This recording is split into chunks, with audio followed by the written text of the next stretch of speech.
седан, баклажан. Эти длинные ресницы, черные глаза, красотой своей сгубили пацана. Сходим на свидание в лучший ресторан, прокачу на ладе седан.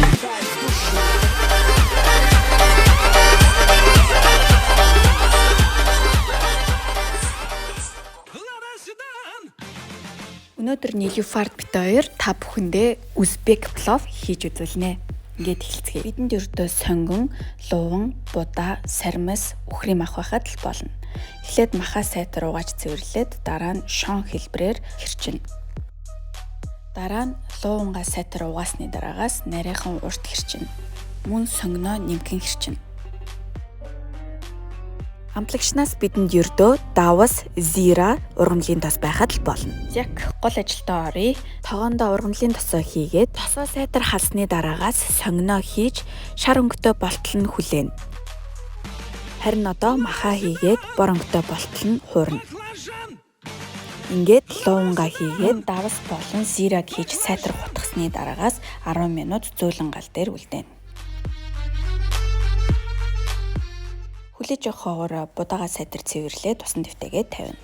Яг 10 минут басны дараагаас усаа нэмж хийгээд дээр нь 2 сармис хийгээд мөн өөрийн дуртай хэмжээгээрээ халуун чинжүүгээ хийж 10 минут зөөлөн гал дээр буцалгана. Минут манд басны дараагаас сармис болон чинжүүгээ аваад дээр нь хитээсэн будаагаа хийж таны харж байгаачлан бүтэн хутгаж болохгүй үл ялыг зөөлөн хутгана. Араас нь бага зэрэг зиргаараа амтлаад 2 сармисаа хийнэ. Сармис ямар их аж тустайг та бүгд маань мэдэх бах.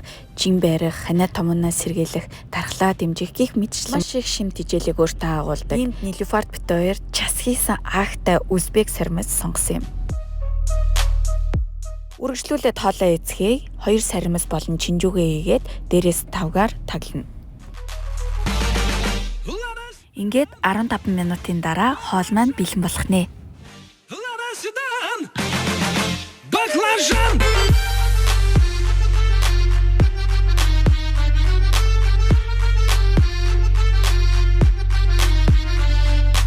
Слушай меня, милый, придержи коня и спроси у братьев, отпусти меня, я там надену платье. Час хийсэн үнэртэй байна шүү.